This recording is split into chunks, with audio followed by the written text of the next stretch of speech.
여러분, 충격적인 소식입니다. 지난주 동남아시아에서 전 세계가 깜짝 놀랄 만한 일이 벌어졌습니다. 태국과 캄보디아 두 나라가 국경에서 총을 겨누고 있었는데요. 캄보디아는 중국의 지원을 믿고 자신만만했습니다. 그런데 말입니다. 전쟁을 지켜보던 서방 군사 전문가들이 입을 다물지 못했습니다.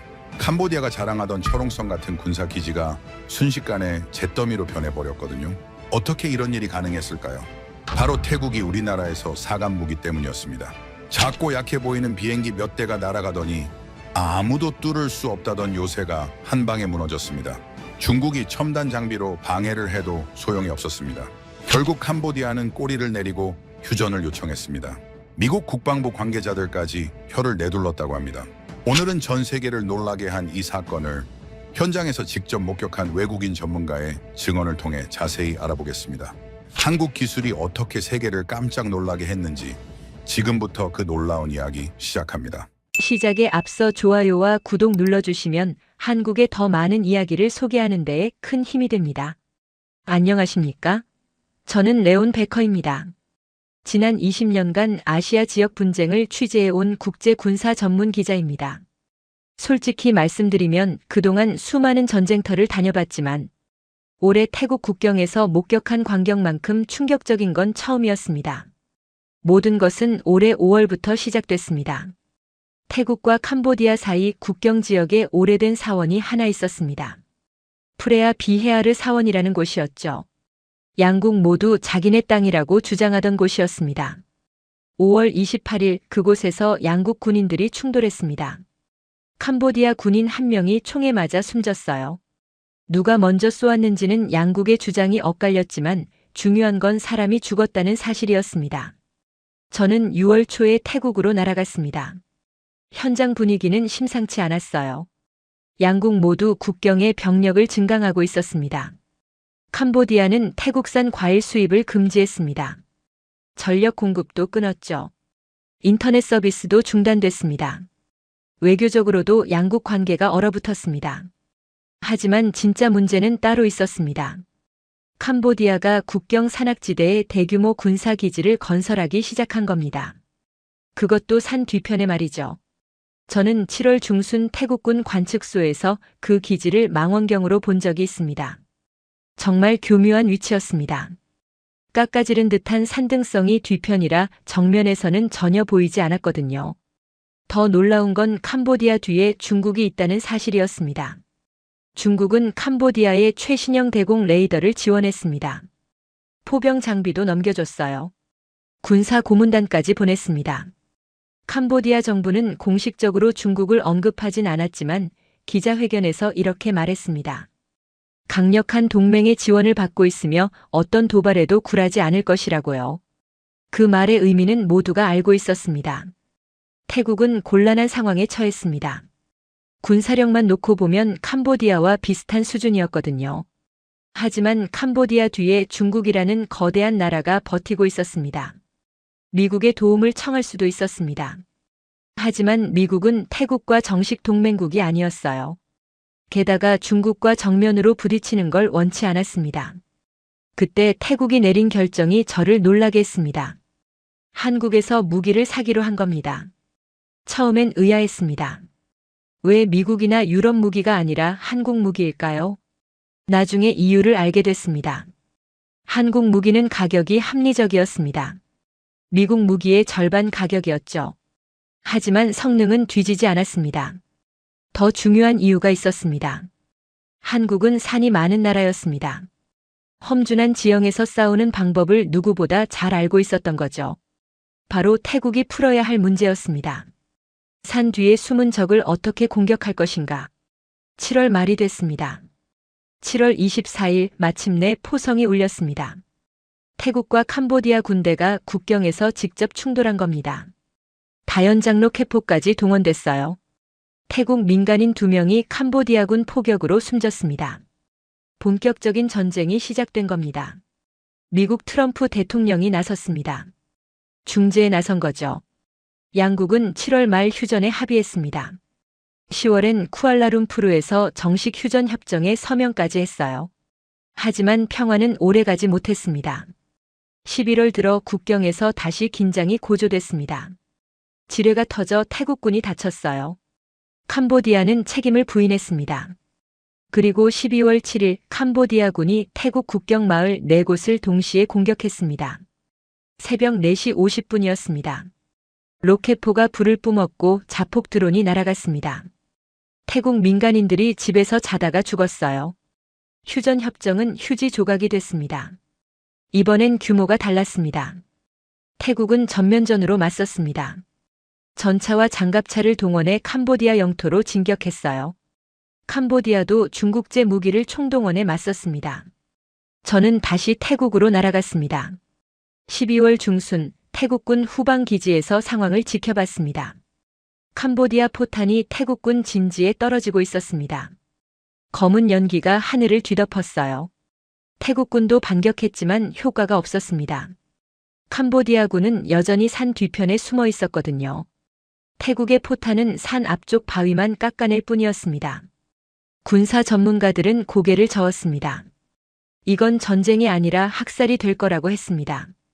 태국군이 저 산을 넘으려면 엄청난 희생을 치러야 한다고요. 그런데 그때였습니다. 태국 공군 기지에서 작은 비행기 4대가 이륙했습니다. 한국에서 들여온 경공격기들이었습니다. 주변에 있던 서방 군사 관측관들이 비웃었습니다. 훈련기 개조품으로 뭘 하겠느냐고요. 하지만 태국 조종사들의 표정은 달랐습니다. 그들의 눈빛엔 확신이 담겨 있었습니다. 마치 뭔가 비밀 무기를 알고 있다는 듯한 표정이었죠. 그리고 그 비행기들이 날개를 펼치고 하늘로 올라갔을 때 누구도 예상하지 못한 일이 벌어지기 시작했습니다. 그 비행기들은 정말 작았습니다. 옆에서 이륙하는 미국제 전투기들과 비교하면 거의 절반 크기였죠.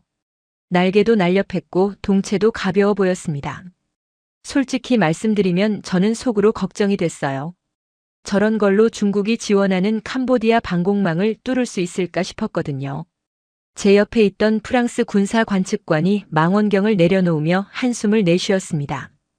그 사람 표정을 보니 저와 같은 생각을 하고 있는 게 분명했어요.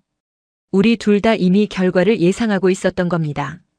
저 작은 비행기들이 산 앞에서 폭탄이나 몇 발 떨어뜨리다가 허탈하게 돌아올 거라고요. 그런데 이상한 점이 하나 있었습니다. 태국 공군 지휘소의 분위기가 전혀 비관적이지 않았던 거예요. 오히려 모니터를 지켜보는 장교들의 눈빛이 반짝거렸습니다. 무전기에서 들리는 조종사들의 목소리도 침착했고요. 마치 이미 승리를 확신하고 있다는 느낌이었습니다. 4대의 전투기가 편대를 이루며 날아갔습니다. 고도를 천천히 높이면서 캄보디아 국경 쪽으로 방향을 틀었어요. 저는 쌍안경으로 그 모습을 쫓았습니다. 전투기들이 점점 작아지더니 곧 산맥 너머로 사라졌죠. 캄보디아군도 그 비행기들을 발견했던 모양입니다. 산 너머에서 대공포 소리가 들려왔어요.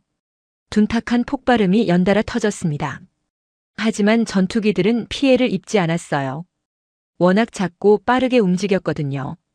그리고 잠시 후였습니다. 전투기들이 갑자기 급선회를 했습니다. 산맥을 정면으로 돌진하는 게 아니라 옆으로 크게 돌면서 고도를 낮추기 시작한 거예요. 이게 무슨 움직임인가 싶었습니다. 저렇게 산 옆구리를 따라 날면 뭐 하겠다는 건지 이해가 안 됐죠. 태국 지휘소에서 무전이 들렸습니다. 조종사의 목소리였어요. 타겟 확인 완료, 무기 투하 준비라는 내용이었습니다. 그 순간 전투기들의 날개 아래에서 무언가가 떨어져 나갔습니다. 검은색 물체 여러 개가 공중으로 방출됐어요. 저는 당연히 그게 일반 폭탄이라고 생각했습니다. 저런 각도로 던지면 산 중턱에 부딪혀 터질 텐데 싶었죠. 그런데 믿을 수 없는 일이 벌어졌습니다. 떨어지던 폭탄들에서 날개가 펼쳐진 겁니다. 마치 새가 날갯짓을 하듯이 양쪽으로 쫙 펴지더군요. 자유낙하를 멈추고 공중에서 활강하기 시작했어요. 그건 폭탄이 아니라 살아있는 생명체 같았습니다. 더 놀라운 건 그 다음이었습니다. 그 폭탄들이 산맥의 능선을 따라 날아가기 시작한 거예요. 마치 길을 아는 것처럼 정확하게 산등성이를 타고 넘어갔습니다. 바람을 타는 독수리처럼 우아하게 미끄러지듯 날았죠. 저는 입을 다물 수가 없었습니다. 물리적으로 말이 안 되는 광경이었거든요. 폭탄이 어떻게 스스로 방향을 바꿀 수 있단 말입니까? 엔진도 없는데 어떻게 저렇게 먼 거리를 날아갈 수 있죠? 옆에 있던 프랑스 관측관이 제 팔을 잡았습니다. 그 사람 손이 떨리고 있었어요. 저것 좀 보십시오. 저게 대체 뭡니까? 하고 물었지만 저도 대답할 수가 없었습니다. 폭탄들은 산 정상을 넘어 반대편으로 사라졌습니다. 우리 눈에 보이지 않는 곳, 바로 캄보디아군이 숨어있던 그곳으로 날아간 겁니다. 몇 초간의 정적이 흘렀습니다. 그리고 둔탁한 폭발음이 연달아 터져 나왔습니다. 쾅, 쾅, 쾅. 산 너머에서 검은 연기가 솟아올랐어요. 한 개가 아니라 여러 개였습니다. 마치 화산이 분출하듯 검은 버섯구름이 하늘로 치솟았죠. 태국 지휘소가 환호성으로 뒤덮였습니다. 장교들이 서로 얼싸안고 소리쳤어요. 모니터 화면에는 타격 성공이라는 문구가 떠올랐습니다. 저는 멍하니 그 연기를 바라봤습니다. 도대체 무슨 일이 벌어진 건지 머릿속이 복잡했어요. 세계 최고라는 미국 무기로도 불가능하다던 일을 저 작은 한국 전투기가 해낸 겁니다. 캄보디아군 진지에서 올라오던 포격이 뚝 끊겼습니다. 조금 전까지 쉴 새 없이 태국군을 향해 날아오던 포탄들이 완전히 멈춘 거예요. 확성기에서 울려 퍼지던 선전 방송도 사라졌습니다. 산 뒤편의 요새가 침묵했습니다. 한 태국 장교가 위성 영상을 확인하더니 보고했습니다. 캄보디아군 지휘소가 직격탄을 맞았다는 내용이었어요. 탄약고도 유폭됐다고 했습니다. 통신시설도 파괴됐다고 하더군요. 단 한 번의 공습으로 난공불락이라던 요새가 무력화된 겁니다. 저는 그날 저녁 태국 공군 기지로 찾아갔습니다. 도대체 저 폭탄이 뭔지 알아야겠다는 생각이 들었거든요. 기지 경납고에 그 전투기들이 주차돼 있었어요. 가까이서 보니 정말 작고 날렵한 기체였습니다. 정비사들이 날개 아래를 점검하고 있었습니다. 저는 다가가서 물었죠. 저 폭탄은 도대체 뭐냐고요? 한국에서 만든 유도 폭탄이라고 했습니다. 위성 신호를 받아서 목표물을 찾아간다고 하더군요. 산을 돌아서도 정확하게 타격할 수 있다고 했어요. 저는 고개를 저었습니다. 그건 이론적으로 불가능한 이야기였거든요. 산 뒤편으로 가려면 위성 신호가 끊기는데 어떻게 목표를 찾아간단 말입니까? 정비사가 웃으며 말했습니다. 그게 한국 기술의 비밀이라고요. 위성 신호가 끊겨도 폭탄 자체가 지형을 보고 길을 찾아간다고 했습니다. 마치 사람이 눈으로 길을 찾듯이요. 저는 그때 깨달았습니다. 한국이라는 나라가 단순히 무기를 파는 게 아니라는 걸요. 그들은 전쟁의 방식 자체를 바꿔놓은 겁니다. 숨으면 안전하다는 수천 년 된 전쟁의 법칙을 뒤집어 버린 거죠. 캄보디아군의 침묵은 오래가지 않았습니다. 다음 날 새벽부터 다시 포격이 시작됐거든요. 하지만 이번에는 양상이 달랐어요. 산 뒤편 요새에서 쏘는 게 아니라 더 깊은 후방에서 날아오는 포탄들이었습니다. 태국군도 당황했습니다. 어제 그렇게 완벽하게 파괴했다고 생각했는데 캄보디아군이 여전히 반격하고 있었으니까요. 알고 보니 캄보디아는 예비 진지를 여러 개 만들어 놓고 있었던 겁니다. 태국 공군이 다시 출격 준비에 들어갔습니다. 이번에도 한국제 전투기들이 활주로에 섰어요. 조종사들이 탑승하고 엔진이 돌아갔습니다. 그런데 이상한 일이 벌어졌습니다. 전투기들이 이륙하자마자 통신이 두절된 거예요. 지휘소에서 무전을 보냈지만 응답이 없었습니다. 조종사들의 목소리도 들리지 않았어요. 레이더 화면을 보니 전투기들의 위치가 제대로 표시되지 않았습니다. 희미하게 깜빡거리다가 완전히 사라지기를 반복했죠. 지휘소가 술렁이기 시작했습니다. 장교들이 급하게 장비를 점검했어요. 통신 장애인지 레이더 고장인지 확인하려 했습니다. 하지만 곧 진짜 문제가 뭔지 밝혀졌습니다. 위성 신호가 교란되고 있었던 겁니다. 누군가 강력한 전파 방해 장치를 작동시켜서 위성 항법 시스템을 마비시키고 있었어요. 이건 단순한 장애가 아니라 의도적인 공격이었습니다. 중국이었습니다. 캄보디아 후방 깊은 곳에서 거대한 전파 방해 신호가 발신되고 있었어요. 최신형 전자전 장비였습니다. 중국이 캄보디아에 제공한 무기였죠. 태국 지휘소는 긴급 상황에 돌입했습니다. 위성 신호 없이는 유도 폭탄이 제대로 작동할 수 없었거든요. 어제 그렇게 완벽하게 목표물을 타격했던 무기가 순식간에 무용지물이 될 위기에 처한 겁니다. 저는 그 광경을 지켜보며 안타까웠습니다. 결국 중국이라는 거대한 나라가 개입하니 작은 나라들의 기술은 무력해지는구나 싶었죠. 조종사들의 무전이 간신히 들렸습니다. 목소리가 끊기고 잡음이 심했지만 내용은 알아들을 수 있었어요. 위성 신호 손실 유도 불가능이라는 보고였습니다. 전투기들은 공중에서 선회하고 있었습니다. 폭탄을 투하해도 목표를 맞출 수 없는 상황이었죠. 그냥 멀리 던져버리는 것과 다를 바가 없었습니다. 지휘관이 귀환 명령을 내리려는 순간이었습니다. 갑자기 조종사 한 명이 무전을 보냈습니다. 시스템 전환 완료, 2차 유도 모두 작동 중이라는 내용이었어요. 저는 무슨 말인지 이해하지 못했습니다. 2차 유도 모드라니 그게 뭘 의미하는 걸까요? 태국 장교들도 놀란 표정이었습니다. 하지만 그들은 곧 안도의 한숨을 내쉬었어요. 마치 예상했다는 듯한 반응이었습니다. 전투기들이 다시 임무를 수행하기 시작했습니다. 폭탄을 투하했어요. 이번에도 날개가 펼쳐지면서 활강했습니다. 그런데 움직임이 조금 달랐습니다. 어제는 매끄럽게 산을 넘어갔는데 오늘은 약간 흔들리면서 날아갔어요. 마치 바람에 흔들리는 것처럼 좌우로 기울었다가 다시 중심을 잡았습니다. 저는 불안했습니다. 저렇게 불안정하게 날면 목표를 빗나갈 게 분명해 보였거든요. 하지만 제 예상은 완전히 빗나갔습니다.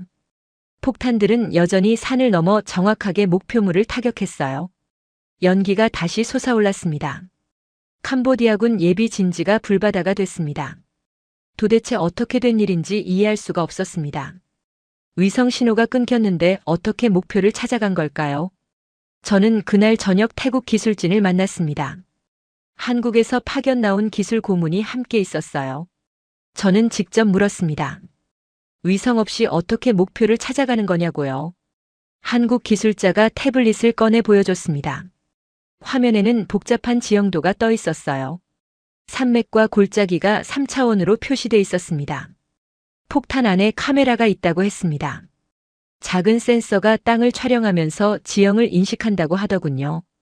그 지형 데이터를 미리 저장된 지도와 비교해서 자기 위치를 파악한다는 겁니다. 마치 사람이 주변 건물을 보고 길을 찾듯이 폭탄이 산을 보고 길을 찾아간다는 거였습니다. 저는 그제야 이해했습니다. 한국이 만든 건 단순한 무기가 아니었어요. 위성이 있으면 위성을 쓰고 위성이 막히면 눈으로 보는 지능형 무기였던 겁니다. 중국이 아무리 전파를 교란해도 소용없었습니다. 폭탄은 이미 두 번째 방법으로 목표를 찾고 있었거든요. 그날 밤 캄보디아 방송이 긴급 성명을 발표했습니다. 전쟁을 중단하고 협상 테이블로 돌아가겠다는 내용이었어요. 더 이상 싸워봤자 이길 수 없다는 걸 인정한 겁니다. 캄보디아의 휴전 제안이 나온 건 전쟁이 시작되고 사흘째 되는 날 저녁이었습니다. 하지만 태국은 즉시 응하지 않았어요. 오히려 공세를 더 강화했습니다. 이유가 있었습니다. 캄보디아가 진심으로 항복하는 게 아니라 시간을 벌려는 것 같았거든요. 군대를 재정비하고 중국에서 추가 지원을 받으려는 속셈이라는 분석이 나왔습니다. 태국 정부는 확실하게 마무리 짓기로 결정했습니다. 캄보디아가 다시는 도발할 엄두를 못 내도록 완전히 무력화시키겠다는 거였죠. 다음 날 아침 태국 공군이 대규모 공습을 감행했습니다. 이번에는 한국제 전투기만이 아니었어요. 미국제 전투기들도 함께 출격했습니다. 편대 규모가 전날의 3배였죠. 목표는 캄보디아 국경 지역의 모든 군사시설이었습니다. 레이더 기지, 대공포 진지, 보급로, 지휘소까지 모조리 타격 대상에 올랐어요. 저는 태국 전방 기지에서 그 광경을 지켜봤습니다. 하늘이 전투기들로 가득 찼어요. 엔진 소리가 땅을 울렸습니다. 한 대씩 이륙할 때마다 지면이 진동했죠. 가장 먼저 출격한 건 역시 한국제 전투기들이었습니다. 4대가 한 개 편대를 이루어 국경을 넘어갔어요. 그들의 임무는 적 방공망을 무력화시키는 거였습니다. 폭탄들이 투하됐습니다. 이번에는 숫자가 많았어요. 수십 개의 검은 물체가 하늘에서 날개를 펼쳤습니다. 마치 거대한 새떼가 날아가는 것 같았죠. 캄보디아 군도 필사적으로 저항했습니다. 대공포가 불을 뿜었어요. 하늘에 하얀 연기 자국이 그려졌습니다. 하지만 작고 빠른 폭탄들을 맞추기엔 역부족이었죠. 폭발음이 연달아 터졌습니다. 캄보디아군 레이더 기지가 먼저 무너졌어요. 거대한 안테나가 폭발과 함께 주저앉았습니다. 대공포 진지도 침묵했죠. 그 순간을 기다렸다는 듯 미국제 전투기들이 진입했습니다. 방공망이 뚫린 하늘을 통과해 더 깊은 내륙으로 날아갔어요. 태국군은 체계적으로 움직였습니다. 한국 무기로 길을 열고 미국 무기로 마무리하는 방식이었죠. 완벽한 조합이었습니다. 캄보디아군 지휘부가 혼란에 빠졌습니다. 통신이 끊기고 명령 체계가 마비됐어요. 병사들은 어디서 공격이 오는지도 모르는 채 우왕좌왕했습니다. 저는 그날 오후 국경 지역으로 직접 가봤습니다.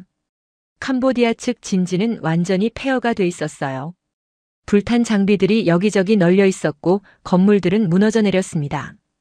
병사들은 손을 들고 항복하고 있었죠. 특히 인상적이었던 건 그들의 표정이었습니다. 두려움보다는 허탈함이 더 컸어요. 막강한 중국의 지원을 받고 난공불락의 요새를 만들었다고 자신했던 그들이었습니다. 그런데 며칠 만에 모든 게 무너져버린 겁니다. 한 캄보디아 장교가 태국군에게 인계되는 모습을 봤습니다. 그 사람은 고개를 떨구고 있었어요. 자존심이 완전히 꺾인 표정이었습니다. 통역을 통해 들은 그의 말이 아직도 기억에 남습니다. 우리는 산 뒤에 숨으면 안전하다고 믿었다는 거였어요. 하지만 한국 무기는 산도 소용없게 만들었다고 했습니다. 이제 숨을 곳이 없다고 말하더군요. 저는 그 말을 듣고 가슴이 뭉클했습니다. 전쟁이란 결국 상대의 자신감을 꺾는 싸움이거든요. 캄보디아군은 물리적으로만 패배한 게 아니었어요. 심리적으로도 완전히 무너진 겁니다. 그날 저녁 캄보디아 정부가 다시 성명을 발표했습니다. 이번엔 휴전 제한이 아니라 즉각적인 전투 중지였어요. 모든 군사 행동을 멈추고 병력을 철수하겠다고 했습니다. 사실상 항복 선언이나 다름없었죠. 국제사회가 놀랐습니다. 불과 며칠 전만 해도 캄보디아는 중국의 지원을 믿고 강경하게 나왔거든요. 그런데 갑자기 무릎을 꿇은 겁니다. 전문가들이 분석에 나섰습니다. 왜 이렇게 빨리 전쟁이 끝났는지, 캄보디아는 뭘 잘못한 건지 따지기 시작했어요. 하지만 답은 간단했습니다. 한국 무기가 전쟁의 법칙을 바꿔버렸던 겁니다. 수적 우위도 지형적 이점도 강대국의 지원도 소용없게 만들어버렸죠. 태국과 캄보디아의 전쟁에서 정작 국제사회의 관심은 다른 데 쏠려 있었습니다. 한국이었습니다. 전 세계 언론이 한국 무기에 대해 집중 보도하기 시작했어요. 어떻게 저런 기술을 개발했는지, 왜 지금까지 알려지지 않았는지 궁금해했습니다. 저도 그 질문에 답을 찾고 싶었습니다. 그래서 전쟁이 끝나고 일주일 뒤 한국으로 날아갔어요. 서울에 도착하니 분위기가 묘했습니다. 거대한 승리를 거뒀는데도 거리는 평온했어요. 사람들은 여전히 출근하고 카페에서 커피를 마시고 있었습니다. 마치 전쟁 같은 건 없었다는 듯이요. 언론도 조용했습니다. 몇몇 뉴스에서 다뤘지만 톱 기사는 아니었어요. 오히려 국내 정치나 연예인 소식이 더 크게 보도되고 있었습니다. 저는 이상했습니다. 자기네 무기가 세계를 놀라게 했는데 왜 조용한 걸까요? 한국 국방부에 인터뷰를 요청했습니다. 담당자를 만났어요. 중년의 공무원이었는데 차분한 인상이었습니다. 저는 물었습니다. 왜 이렇게 조용하게 대응하시냐고요? 다른 나라 같으면 대대적으로 홍보했을 텐데 한국은 왜 그러지 않느냐고요? 그분이 차를 한 모금 마시고 대답했습니다. 우리는 무기를 팔아서 전쟁을 부추기고 싶지 않다고 하더군요. 목적은 평화를 지키는 거지 전쟁에서 이기는 게 아니라고 했습니다. 너무 크게 떠들면 주변국들이 자극받아서 군비 경쟁이 시작된다고 했어요. 그럼 오히려 평화가 깨진다는 겁니다. 저는 그 말을 듣고 할 말을 잃었습니다. 무기를 만드는 나라가 평화를 말하다니 처음엔 위선처럼 들렸거든요. 하지만 곰곰이 생각해보니 이해가 됐습니다. 한국은 강대국이 아니었습니다. 주변에 중국, 일본, 러시아 같은 큰 나라들에 둘러싸여 있었죠. 조용히 하지 않으면 오히려 위협받을 수 있는 위치였습니다. 그래서 그들은 조용히 강해지는 길을 택한 겁니다. 과시하지 않지만 필요할 때 확실하게 보여주는 방식이었어요. 저는 무기 개발 과정에 대해서도 물었습니다. 어떻게 저런 기술을 만들어냈는지, 얼마나 오래 걸렸는지 궁금했거든요. 담당자가 자료를 보여줬습니다. 개발 기간이 10년이 넘었다고 하더군요. 수백 명의 연구원이 매달렸다고 했습니다. 특히 인상적이었던 건 지형 데이터 수집 과정이었습니다. 연구원들이 직접 전국의 산을 돌아다녔다고 해요. 바람이 어떻게 부는지, 골짜기마다 기류가 어떻게 다른지 일일이 측정했다고 합니다. 겨울에는 눈을 헤치고 여름에는 땀을 흘리며 산을 올랐다고 하더군요. 장비가 고장나면 손으로 직접 기록했다고 합니다. 그렇게 모은 데이터가 수십만 건이었다고 해요. 그 데이터를 바탕으로 인공지능을 학습시켰다는 겁니다. 저는 그제야 알았습니다. 한국 무기의 비밀은 첨단 기술만이 아니었어요. 땀과 인내였습니다. 10년이라는 긴 시간 동안 묵묵히 준비한 사람들의 노력이었죠.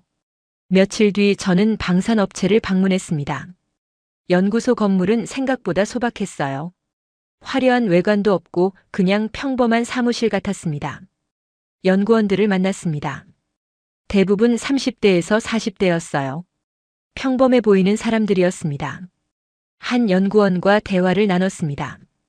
50대 초반의 엔지니어였는데 이 프로젝트를 처음부터 맡아온 사람이라고 했어요. 저는 물었습니다.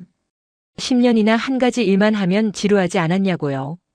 그분이 웃으며 대답했습니다. 지루하긴요. 하루하루가 전쟁 같았다고 하더군요. 안 되는 걸 되게 만들어야 했으니까요.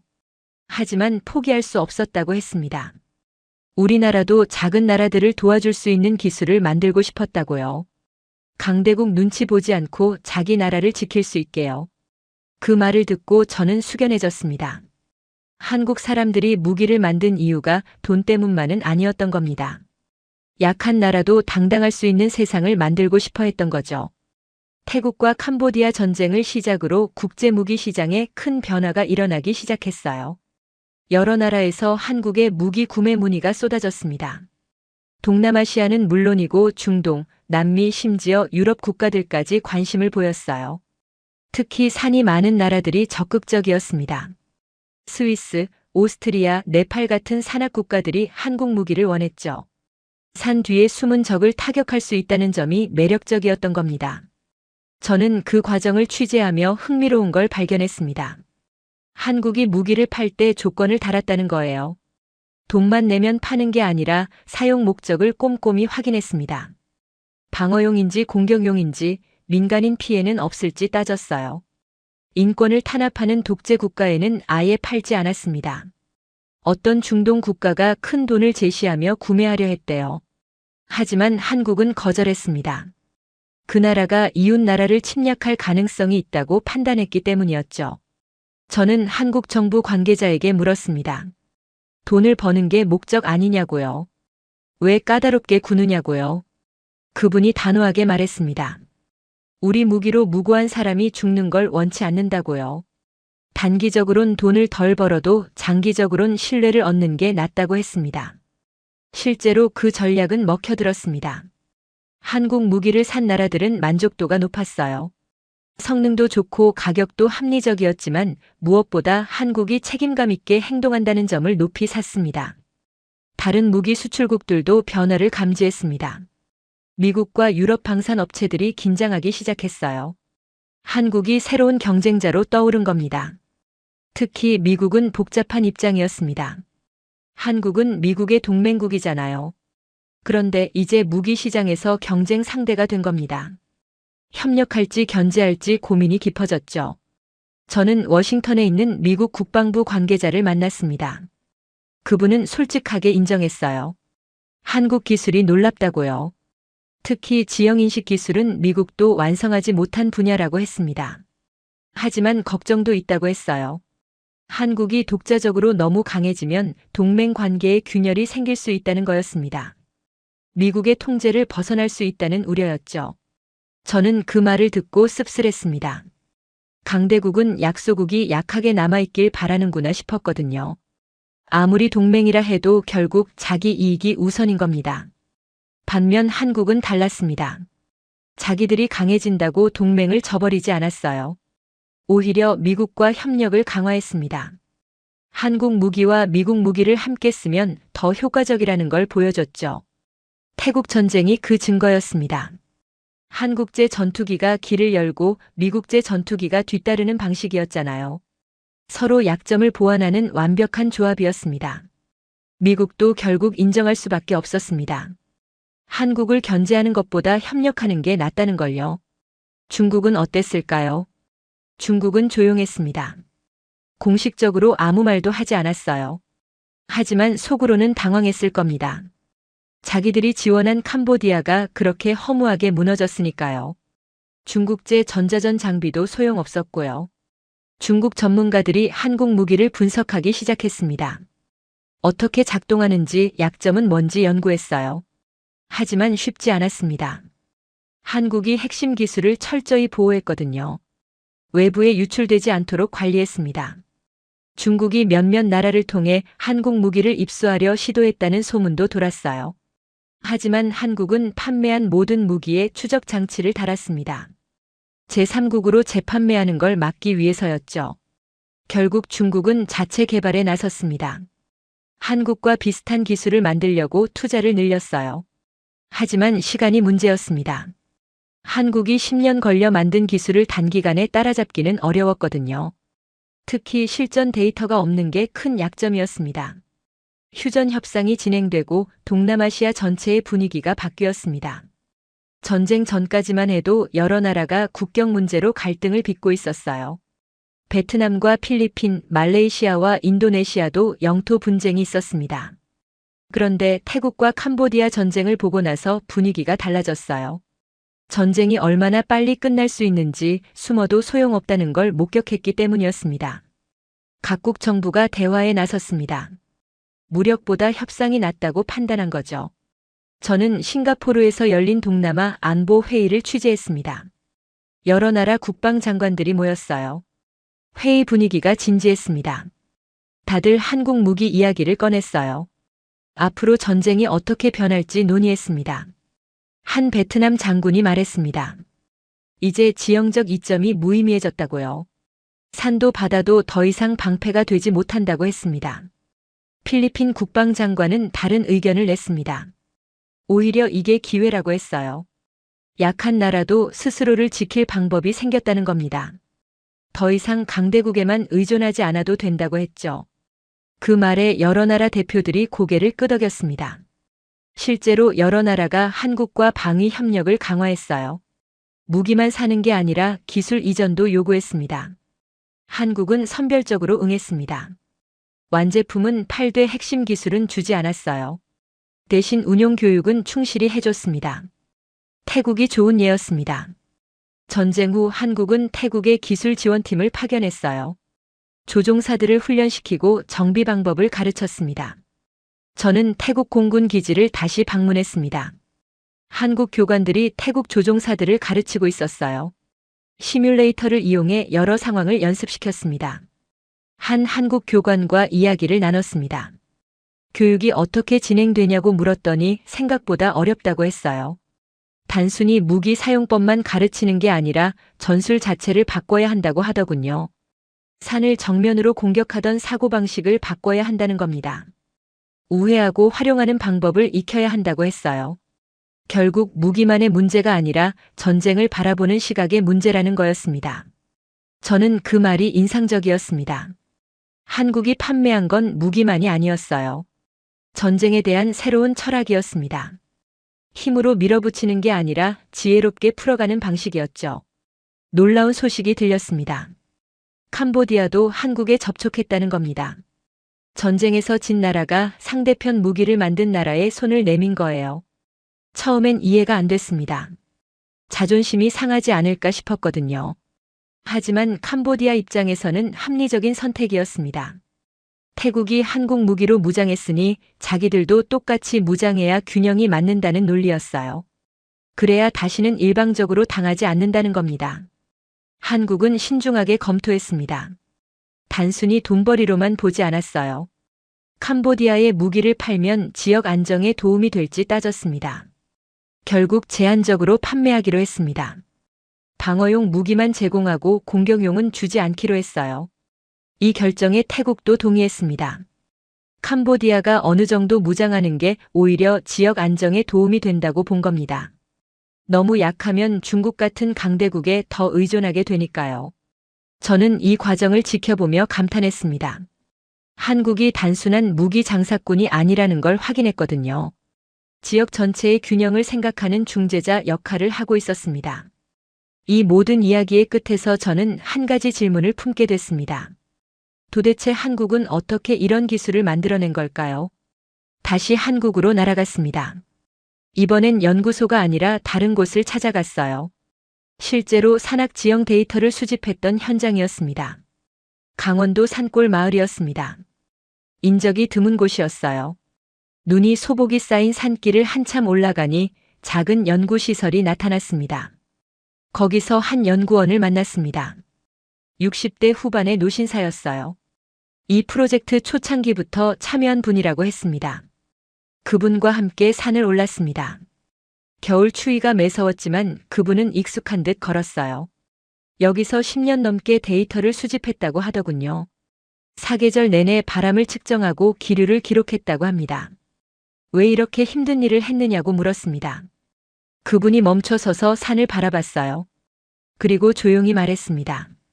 우리나라도 산이 많다고요. 전쟁이 나면 이 산들이 마지막 보루가 될 거라고 했습니다.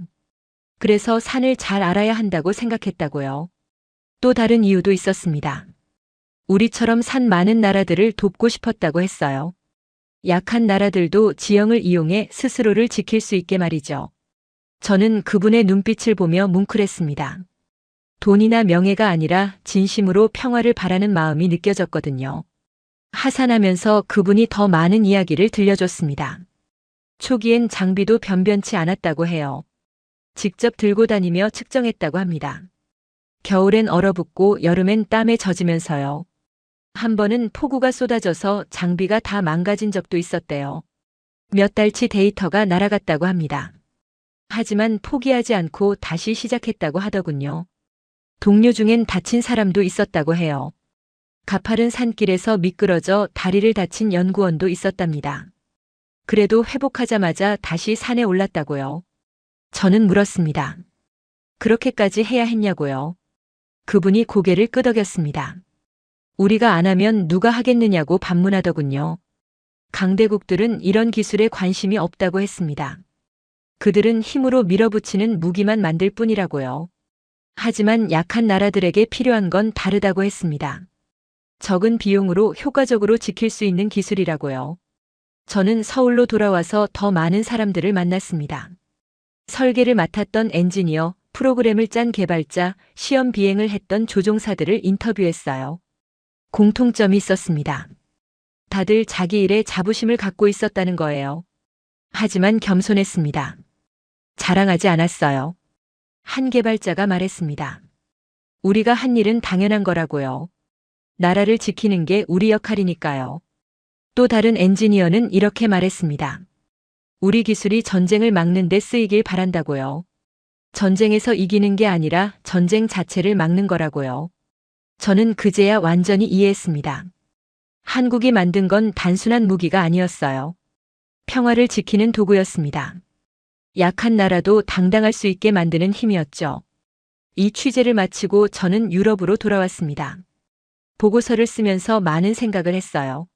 세상에는 두 종류의 힘이 있다는 걸 깨달았습니다. 하나는 남을 굴복시키는 힘입니다. 크고 강력해서 위협적인 힘이죠. 다른 하나는 자신을 지키는 힘입니다. 작지만 정교하고 지혜로운 힘입니다. 한국이 선택한 건 후자였습니다. 그들은 세계 최강이 되려 하지 않았어요. 대신 필요한 나라들에게 도움을 주는 길을 택했습니다. 저는 이 보고서를 여러 나라 정부에 제출했습니다. 한국의 사례를 배우라고 권했어요. 무기는 전쟁을 위한 도구만이 아니라 평화를 지키는 수단이 될 수 있다고 말했습니다. 몇몇 나라가 관심을 보였습니다. 한국 방식을 연구하기 시작했어요. 변화는 느리지만 분명히 일어나고 있었습니다. 태국과 캄보디아 전쟁은 일단락됐지만 그 영향은 계속되고 있습니다.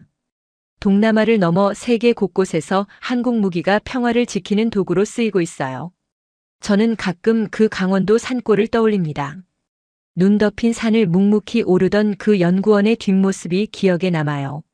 세상을 바꾸는 건 화려한 연설이나 거대한 군대가 아니었습니다.